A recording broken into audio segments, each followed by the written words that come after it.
Welcome to Caffeinated, where we focus on the parts of a story that really matter by showing compassion to the opposing side. Take, if you will, Steve Bannon, the man who said, "Darkness is good."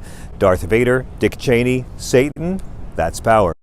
Who published the op-ed "Birth Control Makes Women Unattractive and Crazy," and many other op-eds for Breitbart, most of which read better in the original German. Who warned the media should keep their mouth shut, and that same media can't stop desperately trying to book him on all their shows. You guys, seriously, I'm a little worried about Steve Bannon.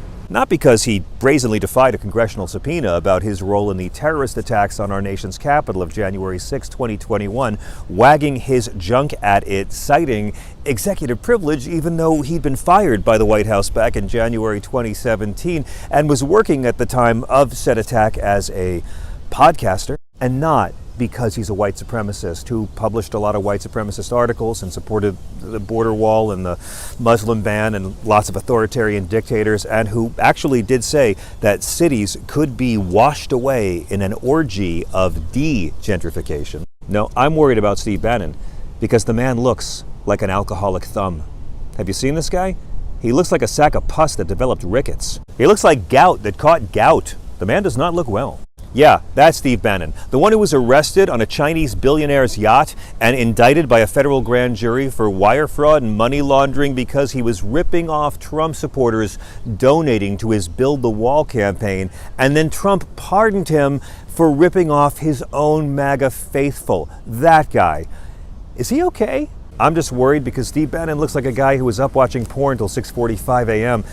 and his alarm was set for 7. He looks like the guy in the office that HR has to physically give a deodorant stick to after one too many coworker complaints. He looks like a diseased leprechaun freebasing in the Port Authority bus terminal men's room. But we need to put aside our petty differences and recognize that this is clearly a fellow human being who is in pain. Can we do that? Do we have the humanity to reach out with love to Steve Bannon? Because he looks like the guy in the zombie movie who doesn't want the other survivors to know he got bit in the last scene. He looks like an infected toe.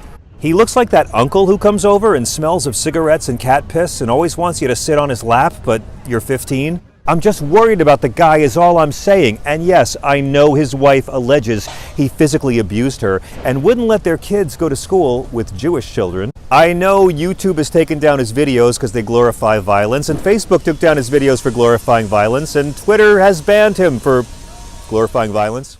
And I know he said that Mussolini was a guy's guy who had amazing fashion sense. He said that. But in fairness, lots of people who aren't fascists praise Mussolini's style. But I am asking you to look into your hearts and find some compassion.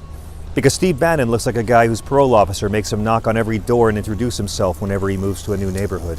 He looks like Pigpen the Hutt. Steve Bannon looks like a guy who was just forced to drive cross-country in a small car with no ventilation and the windows rolled up while sitting next to Steve Bannon. He's not a healthy man. We are just concerned because he looks like he just ate 20 pounds of cheese and it's coming out of his facial pores. And by the way, I know what you're thinking.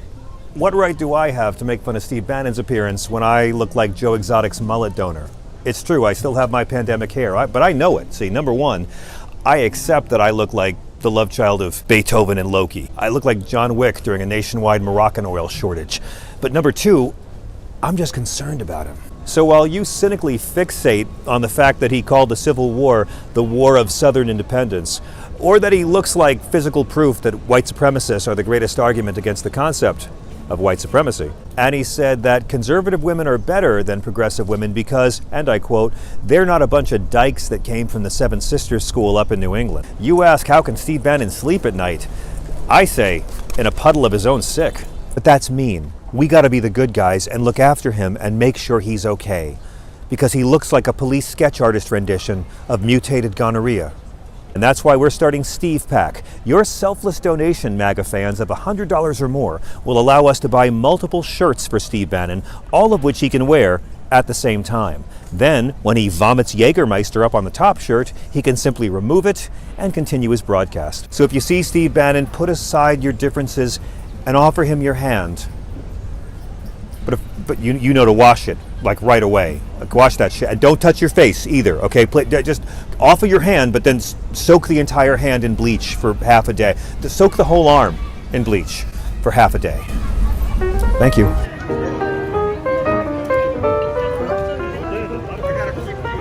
Please like and subscribe, and remember, if Donald Trump pardons Steve Bannon for stealing from white nationalist Trump supporters, maybe we should thank Trump for setting Steve free to continue his fine patriotic work.